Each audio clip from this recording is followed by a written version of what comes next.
Well, I think it's been about a week, maybe not quite a week since I installed the OctoPi into the Prusa i3. And by that I mean I got a Raspberry Pi Zero and installed it into the little slot that it goes into. And that allows you to run OctoPi on that Raspberry Pi there and control the printer there. It's kind of convenient, I gotta say, because you don't have to copy everything onto the SD card every time, and you don't have to have a computer dedicated to it with a USB cable or something crazy like that. And you can hook up, as I did. You can see here there's a ribbon cable. It's kind of messy right now, as I haven't quite figured out how I'm going to have all this yet. I gotta create a lighting situation here.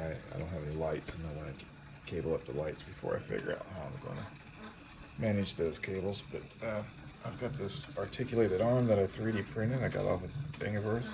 I really like that. It holds the camera, as you can see, and it's on.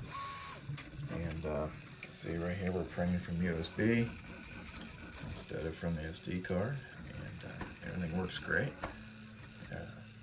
You just drag and drop onto the OctoPi over here. I have my laptop is running the OctoPi, and you can see that there's the estimate here is usually different than the one over there because the printer takes into account the G code. So it's usually a little more accurate than this one, but you can see how far it's gotten, and relatively, you can check on the status of it at any time, and you can see the status, the temperature, and everything. Like I said, you can see the files here, and you can print them from here. You can drag and drop into here and upload them onto the OctoPi, onto the Raspberry Pi, and then you can print. And one of my favorite features is this right here, where you can see the webcam image. Now, the webcam image is a little bit delayed, and the Raspberry Pi Zero really doesn't have a lot of horsepower to be doing the printing and everything all at the same time.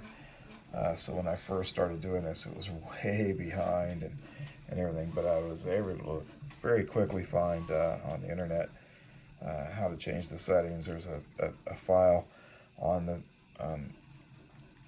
Raspberry Pi in a directory called /boot, and it's called octopi.txt, and there's some settings in there for the raspicam, and I set the quality to 10, so it would be 10%, which made it a lot easier for the Raspberry Pi to compress the image, because I don't need a high quality image, and you can see it looks fine.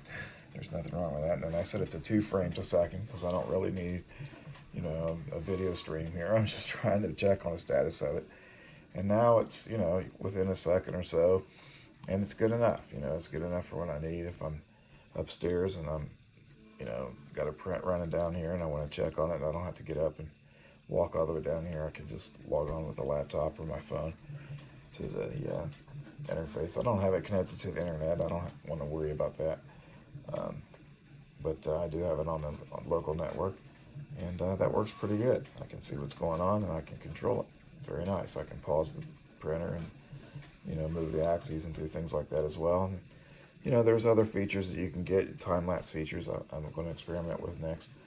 And there's some really nice plugins you can get. So a lot of things you can do here.